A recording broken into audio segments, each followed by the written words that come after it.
Buenas noches, mi nombre es Paco Paredes, trabajo en el mundo de la cultura, me dedico, entre otras cosas, a la poesía, al flamenco, a la improvisación, y para mí es un honor estar en este ciclo y que Hipólito me haya invitado para entrevistar a una persona que no conocía y desde que la conocí ya la admiro. Tengo que confesar, antes de presentar a la invitada, que cuando tuve la primera conversación con ella vi luz de una aureola y cuando da la sensación de que una persona da luz, seguramente la continua creatividad que emana. Cuando me he metido en su obra, cuando he visto sus trabajos, para mí ha sido una persona fascinante y por eso esta charla va más desde el corazón que desde la objetividad, porque no puedo ser objetivo a pesar de que la conozco muy poco tiempo. Su nombre es Rosana Crisolodo Correa, de Lima, de Perú, poeta y gestora cultural. Ha publicado libros de poesía como Abajo sobre el cielo, Animal del camino, Ludide, Trenes, Belleza. Su obra ha sido traducida a infinidad de idiomas. Rompehielos se titula la colección de su poesía traducida al alemán. Es fundadora y actual coordinadora de Sibubalo Platform. Si me equivoco en algún nombre, me corriges, por favor. Y bueno, coordinadora de eventos culturales, feminista, agitadora cultural, ha trabajado en la prensa periódica de su país, de Perú, de Helsinki, en trabajos literarios y proyectos para diferentes países. Su obra ha sido calificada por el crítico peruano Ricardo González Vigil como poesía urbana, que bueno, que nos gustaría que nos hablase un poco sobre eso.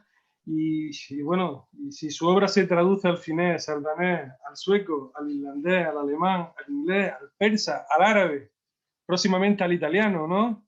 Sí. Por lo que he visto, estamos hablando de una verdadera activista, promotora cultural. No podría ser más extenso porque nos llevaríamos todo el espacio para presentar este magnífico currículum, pero sí es verdad que me gustaría que fuese ella misma la que se presentase y la que diera la bienvenida, cómo ella quiere que se le conozca aquí en España y en todos los lugares del mundo que la están viendo. Buenas noches. Estoy realmente emocionada por esta presentación. Muchísimas gracias, Paco. Muchísimas gracias a los organizadores de este festival por tener esta excelente idea de hacer una sección latinoamericana dentro del Festival de Letras de Murcia, ¿no? Porque a pesar de que nosotros hablamos el mismo idioma, cómo se siente, cómo se ve, cómo se trabaja la poesía, las temáticas, los enfoques, son diferentes, ¿no? Y bueno, venimos de otro continente y en mi caso, además, se suma el hecho de que yo soy una poeta migrante. Yo soy una peruana que vive ya más de 15 años en Finlandia, en Helsinki, y bueno, yo salí del Perú ya el año 96, entonces ahí hay otros elementos que te puedo decir que sazonan toda esta cosa extraña que es hacer poesía peruana fuera del Perú, en Finlandia, pero también en la diáspora, ¿no? Entonces, creo que a partir de eso podría hablarles, contarles qué soy, qué escribo, qué es lo que me gusta leer, ¿no? Cuáles son mis luchas en la poesía también, ¿no? Y realmente gracias por esta oportunidad, por este espacio para poder hablar con ustedes. Pues en tu currículum vemos que has tenido formación en Perú, en México, Estados Unidos, en Finlandia, que no dejas de formarte, que no dejas de estudiar, de trabajar. Y bueno, todo tiene un inicio y me gustaría que los oyentes que están esta noche aquí con nosotros supieran un poco cuál fue el inicio de tu obra, qué fue lo que a ti te llamó a escribir. Bueno, yo empiezo a escribir, yo vengo de una familia migrante, lo que en Perú se llama, Perú es un país centralista. Lima, se dice que Lima es el Perú. y las regiones son como satélites muy aislados del gran centro que es Lima. Ustedes en España tienen ciudades muy importantes que pueden ser hasta como especie de países independientes, pero en el Perú no. En el Perú tenemos Lima, que prácticamente lo concentra todo. Entonces las regiones son muy pobres y todos quieren escapar, ir a Lima para probar suerte, para tener éxito, para estudiar, para tener mejores servicios. Y esa fue la historia de mis padres, que partieron de Cajamarca, que está al norte, muy al norte del Perú, la frontera con el Ecuador, para buscar mejores condiciones de vida, trabajo, estudios. Y así es como empieza mi historia, ¿no? Ellos llegan y se asientan en el desierto, llegan de una ciudad hermosa, con sol, con montañas, que es una especie de paisaje entre Andes, que ya está empezando a ser selva alta, paisajes preciosos, a una ciudad que es gris, que solamente hay arena, desierto, desierto, desierto, y no ves una planta, ¿no? Y luego tienes el mar, el océano Pacífico gris, y también así lleno de nubarrones, ¿no? Entonces, ahí yo tengo que contar esto para explicar el porqué de estos lugares comunes que para mí son la migración, ¿no? Entonces, cuando yo dejo el Perú, yo ahí en ese momento recién entiendo a mi madre todo ese sufrimiento que tenía, toda esa situación de choques culturales, de extrañar también su tierra, de esa lucha por integrarse, ¿no? Yo lo que vi en mi madre, lo vi en mí. Entonces empecé a hilar esa migración interna con esta migración externa, ¿no? Y así es como más o menos mis libros han ido comunicándose, ¿no? De una migración ya dentro del Perú a la migración de fuera, de ese transcurrir de país en país. Primero cuando salgo no tengo el pasaporte peruano, y un pasaporte pues pésimo, que siempre me tiraban para el final de la cola, siempre me preguntaban si era de alguna célula terrorista o que si yo estaba buscando trabajo, que en fin, que si yo tenía cuenta de banco, miles de cosas, hasta el momento en que tengo el pasaporte finlandés y soy la primera de la fila. Entonces puedo entrar. Entonces todo ese viaje, ¿no? Que tienes de ser un migrante local a un migrante de diáspora es lo que hablo y cuento en mis poemas, ¿no? Y la poesía surge justamente de eso, ¿no? De la migración, que para mí es una obsesión.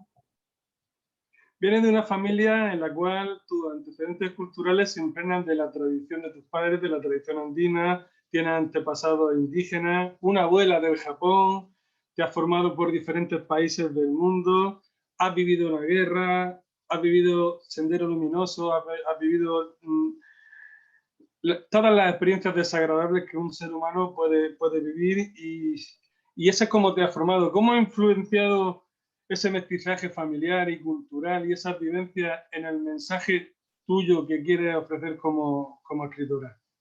Mira, para mí eso fue de una riqueza incomparable, algo que, por ejemplo, nosotros cuando llegamos, especialmente en mi caso, que llevo a un país nórdico, bueno, Escandinavia, donde el nivel de educación es altísimo y también el orgullo es hasta exacerbado en relación a los que vienen del resto del mundo, ¿no? Cualquier otro del resto del mundo tiene una educación inferior, ¿no? Entonces siempre están como educándonos, tienen esa actitud que no es, no, o sea, no la critico, pero es, claro, yo la comprendo, que estar educando, enseñando, porque ellos son los que saben más. Sin embargo, se olvidan de que también hay cosas que pueden aprender de los otros. Una de esas cosas es este mestizaje tan intenso que hemos tenido en América Latina.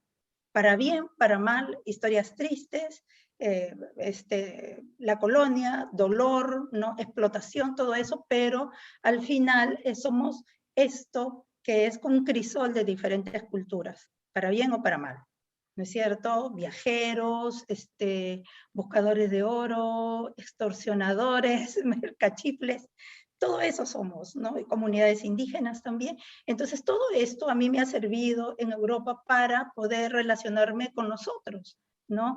Y yo como gestora cultural, cuando decidimos ya vivir en Finlandia, yo pensé cómo me voy a reinventar en Finlandia. Entonces pensé que mi mayor virtud era poder relacionarme con gente de diferentes culturas. Estoy acostumbrada, ¿no?, a esta vida en el Perú, que tú tratas con gente de diferentes orígenes, ¿no? Porque, como ya te digo, eso somos, no tenemos diferentes raíces. Entonces, eso me permitió a mí tener facilidad para poder hacer mis proyectos culturales, para poder, lo que aquí se llama generar comunidad, una comunidad multilingüe, multicultural también, donde más o menos las relaciones son horizontales y de traducción cultural, como que yo no te estoy diciendo que te voy a enseñar a ser mejor o más civilizado, sino que te estoy comprendiendo desde tu diferencia, ¿no? Entonces, creo que hay cosas que sí se puede, que digamos, regiones como Escandinavia o Europa podrían aprender de nosotros los latinoamericanos, ¿no? Entonces, creo que eso es algo que a mí me ayudó muchísimo para poder avanzar en este mundo tan difícil que es el mundo finlandés, ¿no? Donde yo estudié poco, porque prácticamente yo no estudié, o sea, yo estudié en la época de Sendero Luminoso, en que entrabas a la universidad y Sendero disparaba o tiraba una bomba y luego venía el ejército y disparaba, todos los estudiantes corríamos, no sabíamos qué hacer, si nos agarraba la policía decía que éramos senderistas, o si te agarraba un senderista podía ser un soplón, una soplona, entonces realmente estabas en medio de unos fuegos.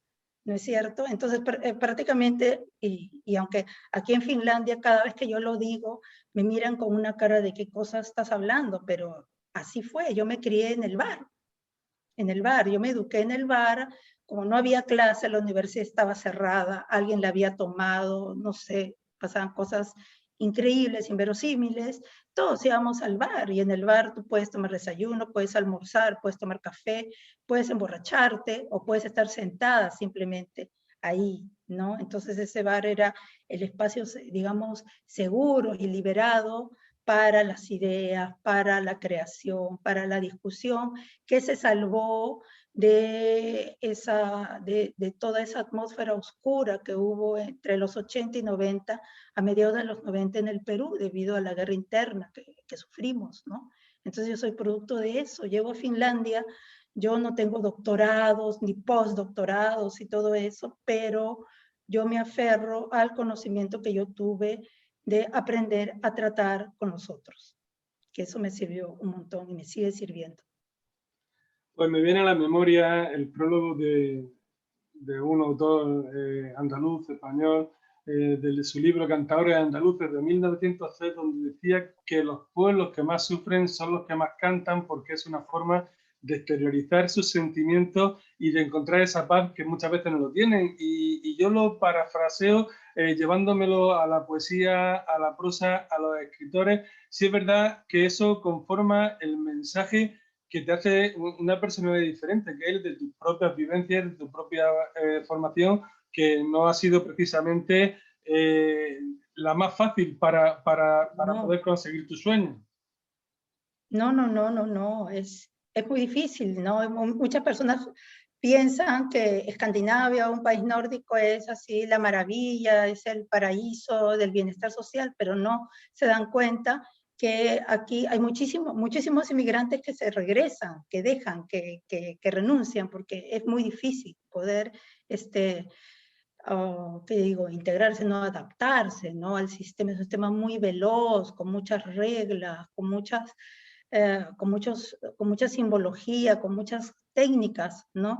Entonces, tienes que dejar mucho de ti, pero también uno tampoco quiere abandonar su identidad, ¿no? Entonces, ahí empieza algo que para mí fue la primera lucha, ¿no? La lucha por mantenerme escribiendo en mi lengua materna, que es el español, castellano, como le llamen, ¿no? Entonces, a los pocos años de llegar a Finlandia, me di cuenta que habían muchos poetas, hombres, mujeres, que escribían en sus lenguas maternas. En ese momento vi muchos rusos, de lengua rusa, no necesariamente ruso, pero de la ex Unión Soviética, de habla rusa, árabe, persa, kurdo, hispanohablantes éramos menos, ahora somos más los hispanohablantes, especialmente latinoamericanos, y entonces decidí fundar este proyecto que se llama Sibubalo, que era para visibilizar la escritura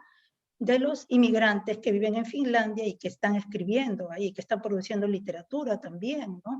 Ahora, en estos momentos, pues se ha avanzado mucho en esa discusión y se habla de una literatura nórdica escrita en árabe, sobre todo, porque hay muchos escritores que escriben en árabe, ¿no? Y entonces, yo sé que en España sería imposible hablar de una cosa así, porque una vez lo discutimos en un foro en Dinamarca y encontramos algunas personas que no entendían ese concepto, pero la Constitución reconoce ese derecho civil de trabajar en tu lengua materna. Entonces, tienes el derecho de hacerlo, ¿no? Ahora, ¿cómo haces que tu trabajo sea accesible a los lectores, a las lectoras, con traducciones, ¿no? Entonces, trabajamos mucho promoviendo las traducciones al finés o al sueco, que son los idiomas oficiales aquí.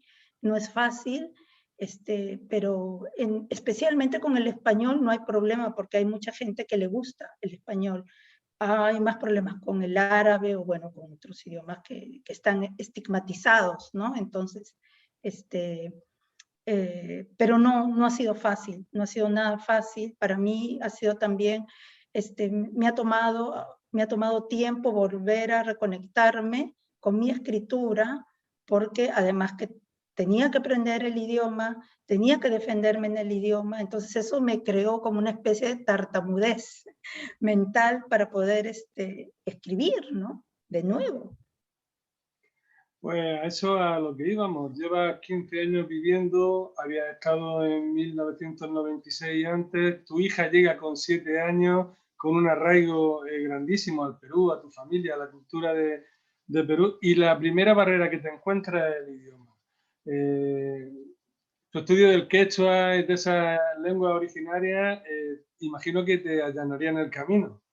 Claro, lo que pasa es que yo me di cuenta que muchas personas que hablan quechua, especialmente, que unas conocí de Perú, de Bolivia, habían aprendido el finlandés muy rápido, ¿no?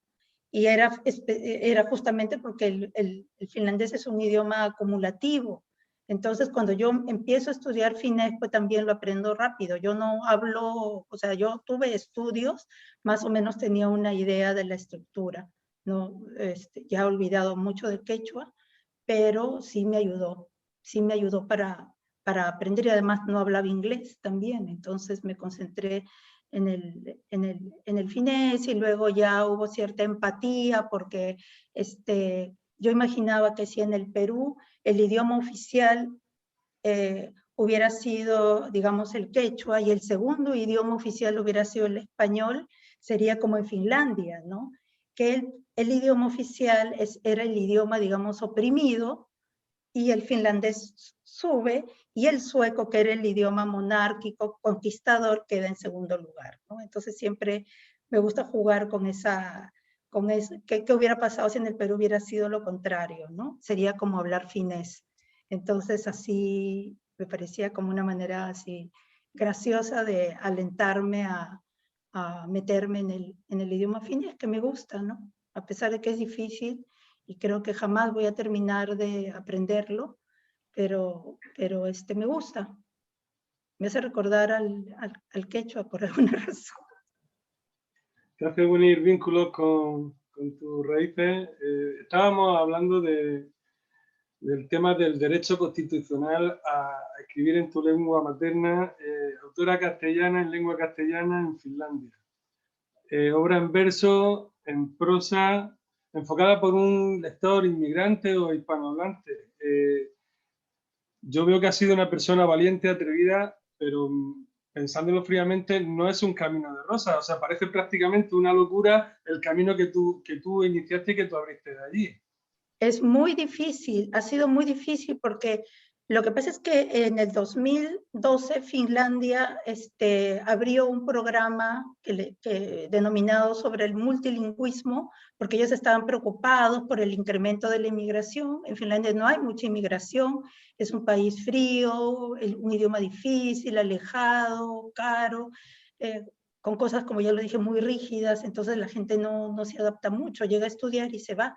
Pero ahora que vemos que todo el mundo se mueve, hay guerras, hay refugiados, entonces los finlandeses, que les gusta mucho hacer los estudios de las estadísticas y de las tendencias, ya sabían que se venía una ola de refugiados.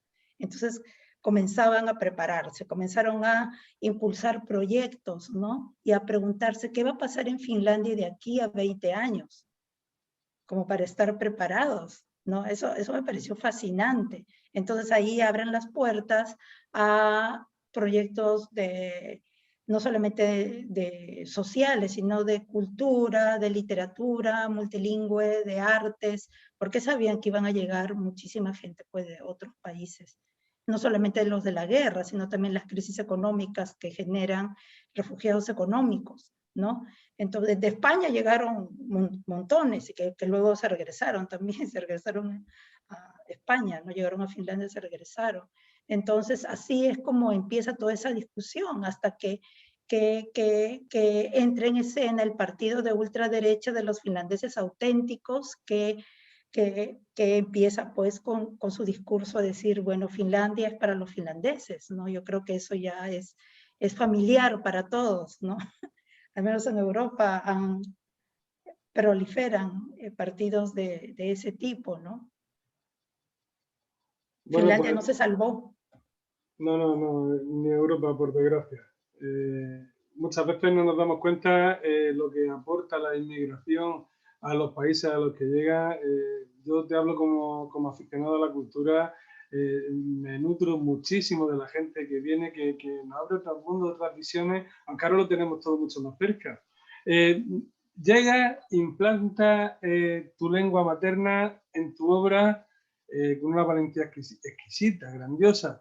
Hacéis el colectivo y os encontráis otro hándicap. Se os colectiviza el nombre y no se individualiza, no se os conoce con vuestro nombre, vuestra obra, sino que os ponen con el nombre del colectivo, lo cual es otro problema añadido a la hora de que se conozca bien tu obra y que se conozca la obra que realice cada persona del colectivo, en este caso mujeres de habla hispana. Sí, ¿no? Bueno, en fin, bueno, eso ya, porque bueno, además de, además de escribir también, yo he participado, participo mucho en colectivos feministas. Tenemos un colectivo, Red de Mujeres Finlandia, que es un colectivo de mujeres latinoamericanas, con el que estábamos manifestando nuestra solidaridad con las luchas de las mujeres latinoamericanas por el derecho al aborto. Bueno, todo un movimiento de la marea verde que surge o que tiene toda su mayor potencia y efervescencia en Argentina y sube por Chile, y bueno, en Perú no cala tanto, pero sube y sube la marea, aumenta, y bueno, México. Entonces, armamos esta red de mujeres Finlandia, que fue y decidimos que solamente iban a ser, tuvimos una gran discusión, que iba a ser solamente latinoamericanas y no españolas, porque las españolas, les españoles son europeos, ¿no? Y nosotros no, nosotros venimos, finalmente, pues, los que todavía no tienen un pasaporte finlandés, tienen muchos problemas, ¿no? Por los pasaportes latinoamericanos, que todavía son bastante así vistos con reticencia, ¿no? Entonces, y además fundamos un grupo que se llamaba Somos la Colectiva, porque bueno, la palabra, ¿no? Esto de que somos la masa, de reinventar las nuevas formas de ser de izquierda en América Latina, ¿no? Vienen también con esto de incorporar las voces de las mujeres, ¿no? Entonces, nosotras estamos enfrentándonos también a los viejos modelos de la izquierda tradicional latinoamericana, donde los principales, los líderes, las caras son hombres, ¿no? Entonces, aquí hay un montón de cosas que también de alguna manera son posibles en Finlandia, un país donde prácticamente, no digo que sea así, pero prácticamente todos los intelectuales o personas que están vinculadas al arte, a las escenas, a música y todo esto, tienen una perspectiva feminista, ¿no?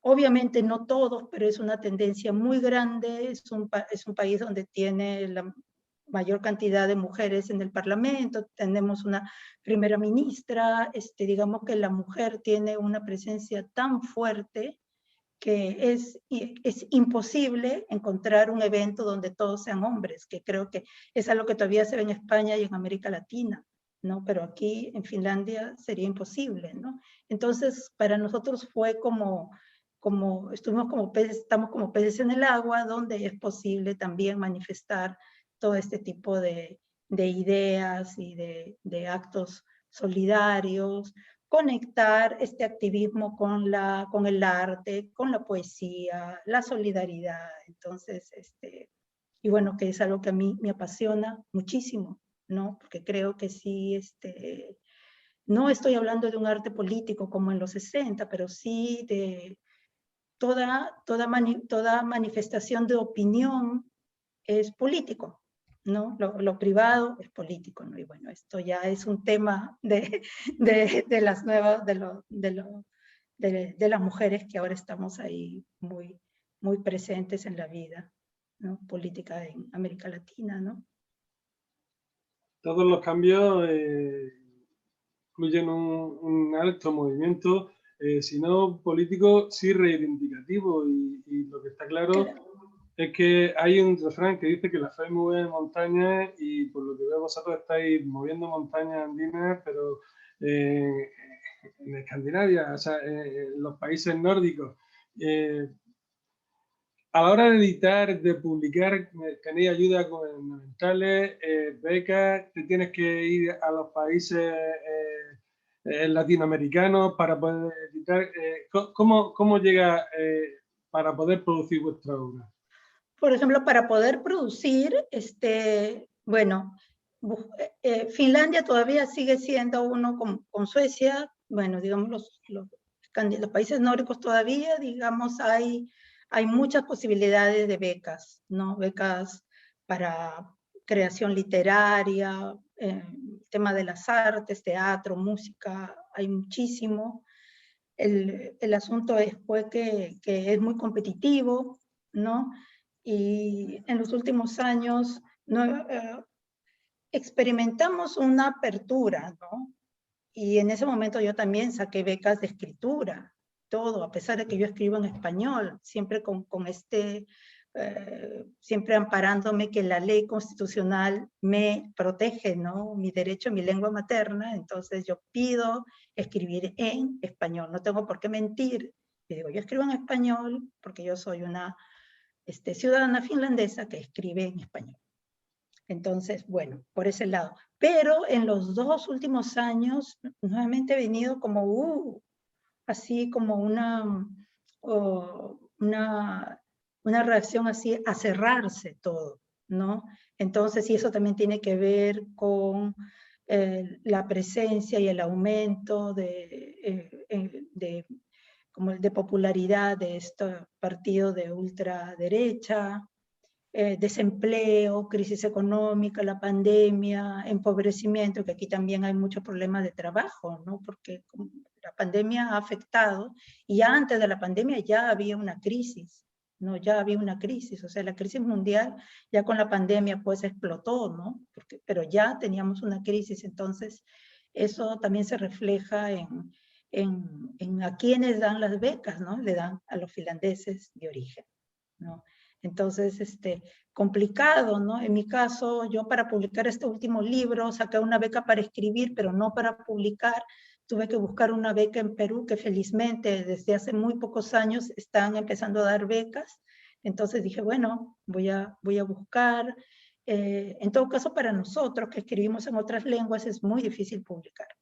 Es muy difícil. Tenemos que buscar otros países, otros medios, ¿no?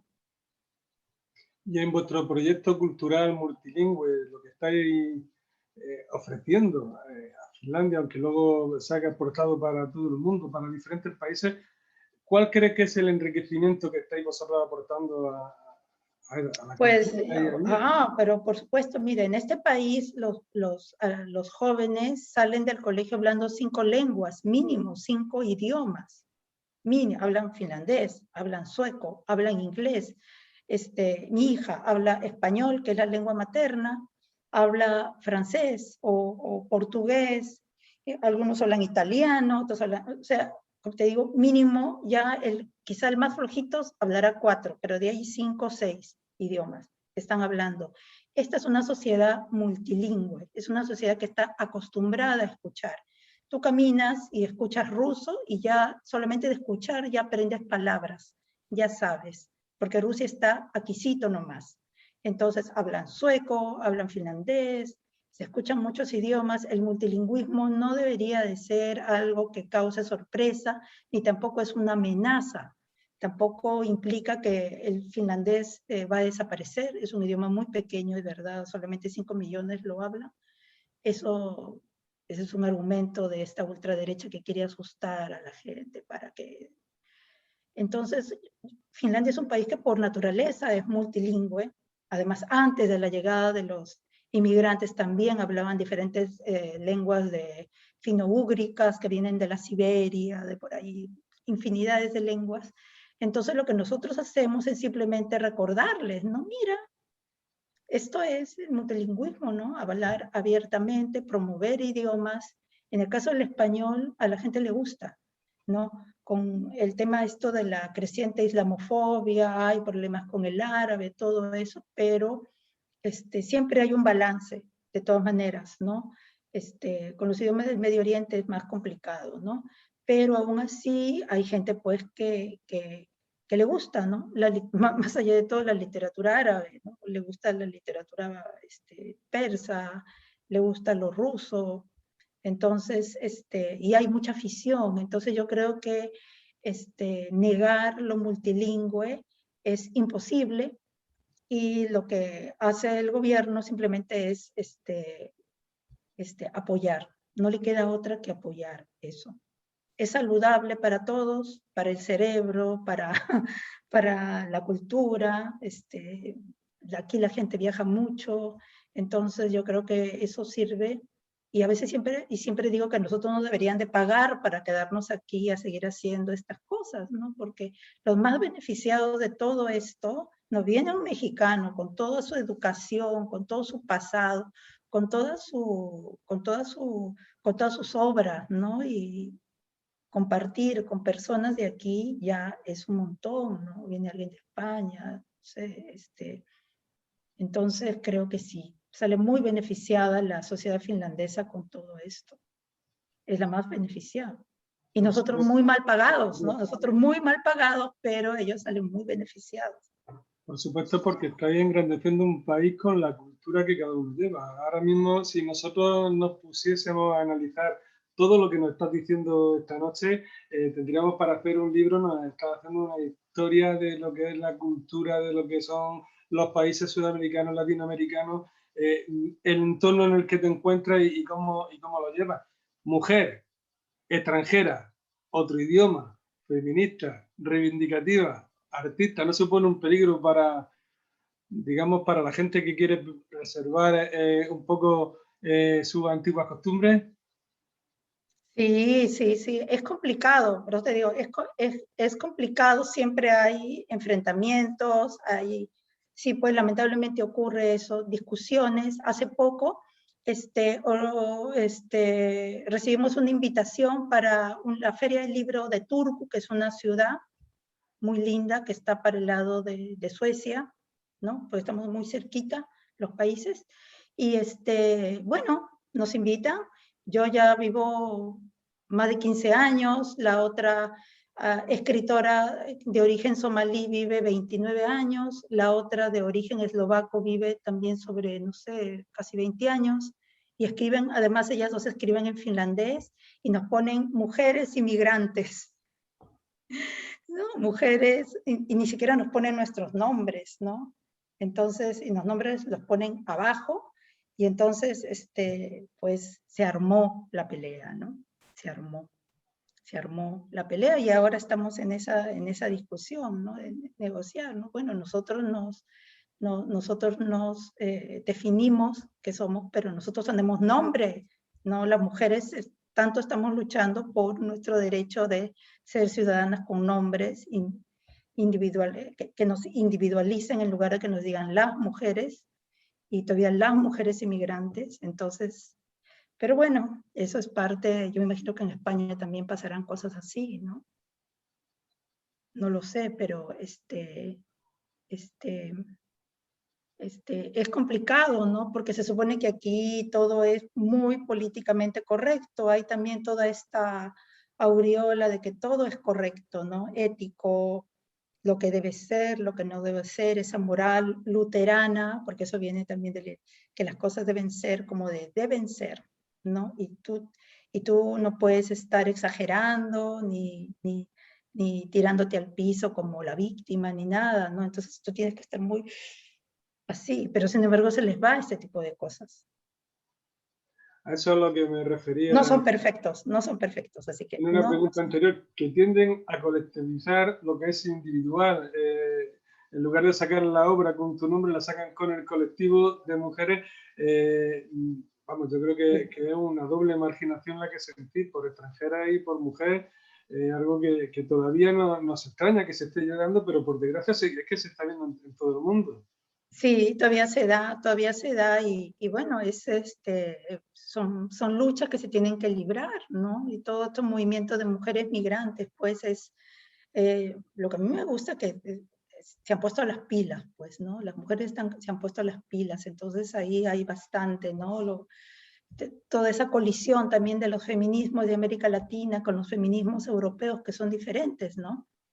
Bueno, yo no me gusta hablar de un feminismo blanco, porque pueden haber europeos que no son blancos, ¿no? Eso del color de la piel a mí no me convence mucho, ¿no? Pero sí, pueden haber actitudes bastante coloniales, ¿no? Y de paternalistas también, ¿no? Hacia entre las mismas mujeres, ¿no? Pero bueno, es cuestión de negociar, ¿no? Y de discutir, porque así es lo que se tiene que hacer, ¿no? Y en Finlandia eso sí es lo que hacemos, ¿no? De negociar, así, aunque nos duela a veces, ¿no? ¿Y cómo es la traducción de los escritores de otras lenguas al finés? ¿Qué perdéis o qué ganáis en esa traducción? Bajo concepto Sí, artístico. sí, mira, es muy difícil, el finés es un idioma muy difícil y yo pienso que hay cosas que no se pueden traducir. Con el colega que estoy trabajando ahora, que es un mexicano, es un chico que es realmente es dotado con las lenguas. Él está un poco más optimista en cuanto a que sí se traduce todo, ¿no? Mi posición es que a veces no se puede traducir todo, ¿no? Yo tengo problemas, por ejemplo, cuando tengo poemas que son muy, muy regionales, muy particulares de mis vivencias en el Perú, no lo captan, ¿no?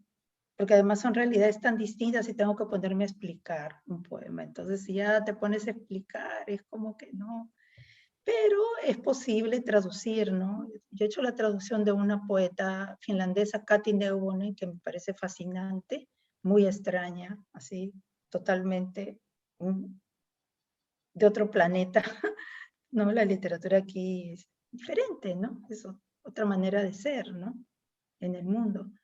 Y pero sí, siempre hay un riesgo que se pierdan un montón de cosas, ¿no?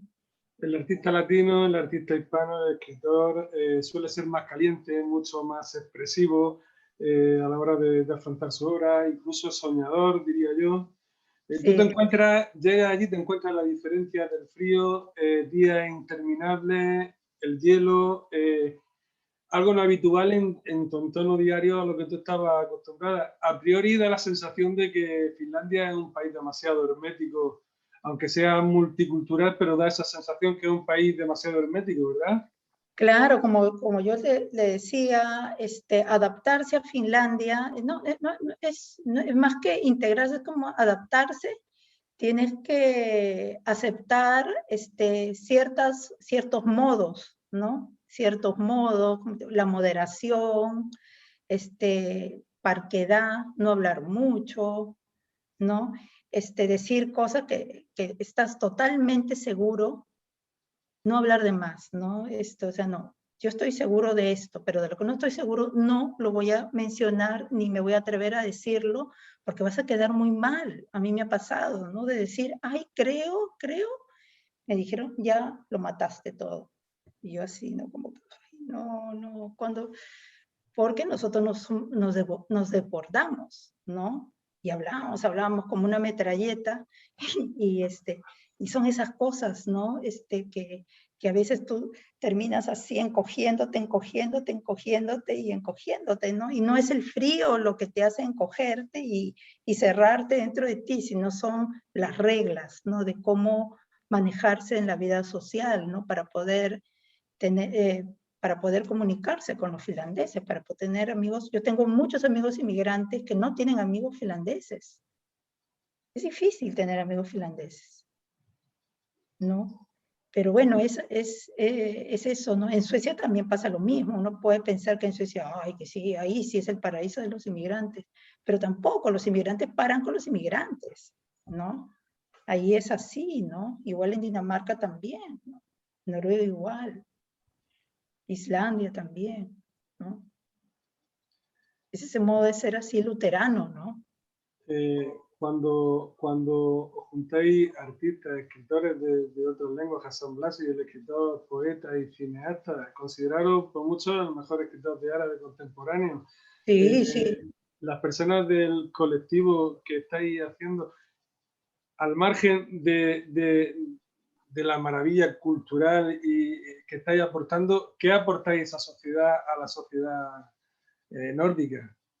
Bueno, ¿qué aportamos nosotros? Como yo te decía, todo esto, ¿no? Llevar, o sea, hace más o menos 10 años que se abre una universidad, la Universidad Alto, es una universidad de diseño, pero donde también se estudian muchas artes experimentales, todo lo que es tecnología, cosas inimaginables de experimentación tecnológica vinculada a artes, ¿no? No literatura, sino más a artes visuales, qué sé yo, también creo que performance y bueno, diseño, en fin, muchas de estas cosas que ahora son transversales, ¿no? Que uno ya ni sabe qué cosa es qué.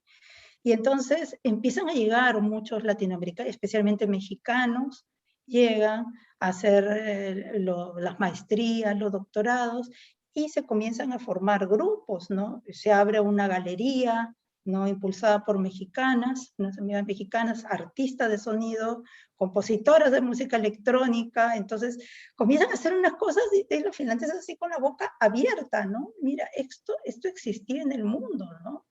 En Latinoamérica y bueno, también en España tenemos muchas cosas parecidas, pues hay cosas que tú dices, ¿qué? ¿De dónde salió esto? Inexplicables, ¿no? Es un derroche de imaginación.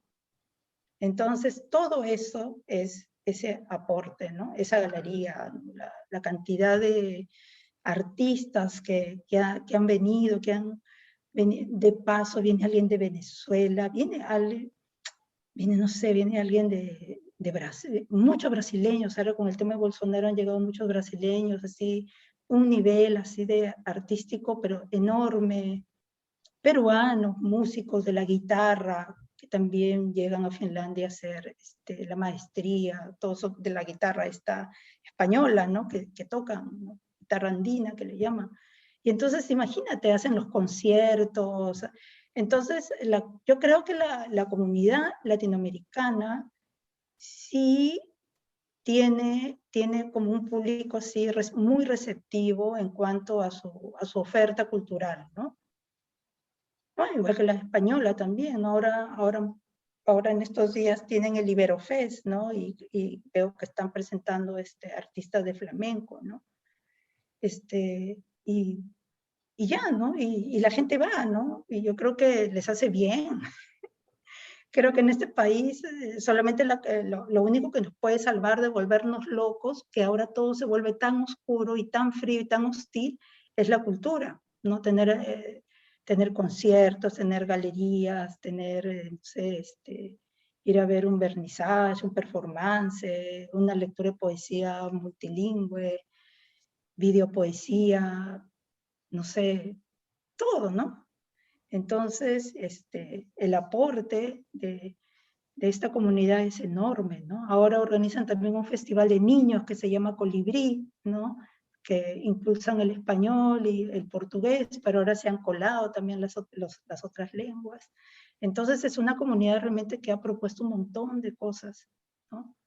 Y creo que ha cambiado la vida cultural de aquí, que era bastante así, recta. Habéis conseguido abatir las barreras del hermetismo y lo estáis impregnando de creatividad, sensibilidad y mucha personalidad, lo cual, como hemos dicho, engrandece no solo la cultura, sino engrandece el país, porque un país o una sociedad sin cultura es una sociedad muerta, es una sociedad que Claro. no vive. Nos están avisando que queda ya muy poco tiempo y me quedo con 1000 cosas que preguntarte, que decirte. Nos gustaría que termines leyendo algo de tu obra, pero hay unas cuantas frases que me llaman mucho la atención tuya. Aprendemos a no pelear y a negociar. Desarrollamos la templanza. Mi poesía era muy barroca, ahora es más directa y concreta. Mi cabeza es una máquina constante de traducción de mi obra al finés. Sí, así es, ¿no? Yo no sé cuánto tiempo hay para leer algo. 4 minutos, 5, no sé. Pues, si te parece, lee algo de tu obra que podamos disfrutarlo. Sí, lo leo. Sí, sino que me puse muy habladora y parece que ahí se fue el tiempo. Ya lo decía en la presentación, contigo se ve un rayo de luz y el rayo de luz trae creatividad, que es lo que tú nos muestras esta noche, además abriendo para hacer muchísimas entrevistas con las ideas nuevas que nos aportan. ¿Qué nos va a leer, Rosana? Bueno, te voy a leer el poema central de mi libro que se llama Kauneus, la belleza. Kauneus significa belleza en finés. Es un libro que yo escribí en español, pero yo le quise poner Kauneus porque me gusta esa palabra. Y es un libro sobre la identidad y también la migración, los viajes. Le pregunté a la belleza, mirándola a los ojos, ¿qué es lo que ve? Mientras estiro mi cabello, la indómita mecha que el paso de las palabras decolora, sentada a la mesa para negociar. Reacomodo mis rasgos bajo una luz opaca, la luz del horizonte. Le pregunto qué es lo que tengo que hacer para entrar al club. Le pregunto al espejo si hay algo menos que no ser blanca o más oscura, lampiña, sin más adjetivos que un color que me ponga piel. Cuando esta inquietud se convirtió en un pájaro de mal agüero sobre mi cabeza que canta, si empecé a ser más blanca, más meditabunda y aburrida a medida que decidí pensar. Si dejé de ser verde o azul, si las plumas de los pelícanos clavaron rutas imborrables en mi torso y la indecisión de esta melena que no se acomoda en ningún lugar, si blanqueé mi nombre para sobrevivir, si para sobrevivir cubrí mis mejillas de un polvo para hornear, si traicioné mis pupilas orientales convencida de que el lápiz solo alargaría mis ojos, pero jamás mi vida, el blanco terminará siendo mi abrigo. Este cuerpo, este color, tuvo miedo de morir en explosiones, tenía un lugar en el mercado de frutas, junto a las exóticas chirimoyas y a los bonitos que los pescadores despellejaban con la destreza de los que saben mudar de piel. Temo romper la ilusión de los que esperaban una fiesta de cumpleaños. Temo desatar el listón que mi madre me ajusta en las trenzas con el pretexto de afinar la mirada. Yo no quería escribir un poema, yo quería darle la vuelta al sol. Me tomó 12 horas llegar tan al norte que el viaje se convirtió en huida. Huir fue mi velocidad. El espejo no miente. La que se arregla el cabello acomoda en un solo lugar de la cama todos sus adjetivos Intenta escapar de esta captura de pantalla. La basurita en el ojo, la hermosura, la raza, la India, que por un clic, por un poco de atención sonríe, vende su tragedia como caramelitos en el bus. Mi mirada de serpiente, mi mirada sin la serpiente, mi religión, mi lengua, sin religión ni lengua, mis formas de despedazar un pescado crudo, mi desnudez encubierta. Le pregunté a la belleza si me podía invitar a su cóctel, si son suficientes los arreglos que me hice en el rostro para no desaparecer en la blancura del flash. Le pregunté qué debo echarme a la cara para no ser tinta derramada. Soy sangre derramada. ¿Qué no debo colgarme al cuello para no sentirme en el Thanksgiving Day? Le pregunté lo que las adolescentes no preguntan a sus madres por miedo a la reprobación. Soy huérfano pajarillo, la reprobación, la fiesta chicha, la carpa en la que bailan el ritmo más duro, un centenar de tipos que no conozco, pero leo en sus labios sus exigencias y sus privilegios. No me fui para ser patria, sino para desilusionarme. No me fui para huir, sino para regresar montada en mi piel. Me pregunté si mi tono de piel es un traje de fiesta. Una estilista tailandesa me recomendó desaparecer mi cerquillo o desaparecer bajo mi cerquillo. Mudaste de país, mudaste de piel, lo olvidarás pronto. Y ahora hago mi aparición más blanca, más pura. Desde entonces todo empezó a ser más cierto, más definido. Este cuerpo respira midiendo la distancia de una palabra a otra. Quiere mantener la imagen de cintura frágil, del talle de espina de pez, de una sinuosa carne. Este cuerpo, este pez, es la delicia de los ojos de los que en el acuario terminan atrapados por una luz. Es la belleza.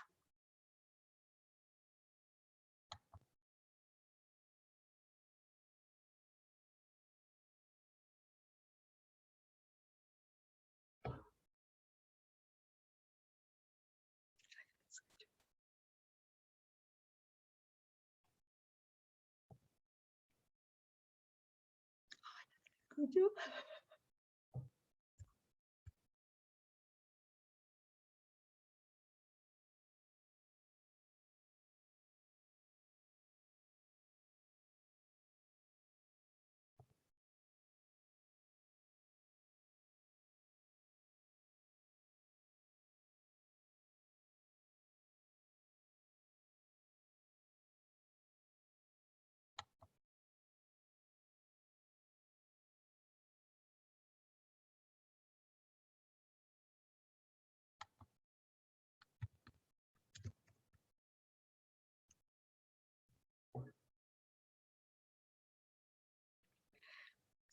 Muchísimas gracias. Me parece que hay un problema con el audio, no sé, no podemos escuchar a Paco, pero realmente emocionada por haber estado compartiendo con ustedes.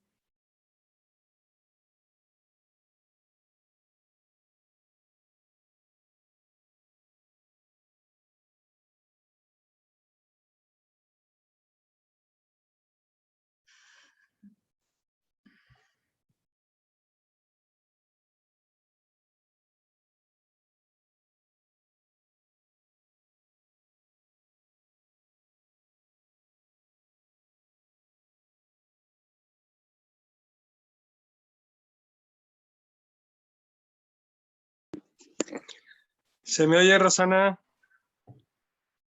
Disculpa, he tenido un pequeño problema con la conexión. Bueno, precioso. ¿Cómo nos va a enamorar? ¿Cómo no va a estar bonita Finlandia si Rosana está dándole luz, está dándole poesía, está dándole cultura? Eres un encanto y de verdad que quedo cautivado ante tu obra, ante tu valentía. Y yo creo que todos los oyentes, todas las personas que están con nosotros pensarán lo mismo, porque de verdad que da gusto conocer personas tan valientes y tan comprometidas como tú, Rosana. Ay, muchas gracias, de verdad estoy emocionada. Siento enormemente el problema de la conexión, lo que no me impedía oír y disfrutar tu poema y tu obra. ¿Alguna última, algo que quieras añadir? Pues sí, ¿Proyectos de futuro? ¿Tu obra que más orgullosa estés? sí, bueno, simplemente aquí sigo escribiendo, ¿no? Y ahora bueno, viajo a Feria del Libro de Guadalajara y de ahí al Perú, donde pienso estar unos meses porque todavía me falta escribir algo sobre la tierra de mi padre, ¿no? Comunidad campesina de San Juan de Yanaca, ahí en el norte. Y entonces ahí escribiendo. ¿Y en España cuándo vamos a poder disfrutar de tu Pues, presencia? ay, cómo me gustaría, de verdad, me gustaría mucho. España para mí es un país por descubrir todavía. Sí, sí, Bueno, pues seguro, sí. seguro que hoy cautivada ante tu obra, ante tu simpatía, tu Muchas dulzura, ganas de ir a España. tu narrativa, van a quedar encantados y por supuesto que seguro que vendrán esas oportunidades. Muchas gracias por todo, ha sido un placer enorme. Siento el problema de la conexión, las nuevas tecnologías tienen eso, pero que ha sido un placer poder estar contigo, poder disfrutarte y poder disfrutar de tus eventos, de lo que nos has ofrecido esta noche. Gracias. Buenas noches. Buenas noches, Rosana, un beso muy grande. Igualmente. Chao.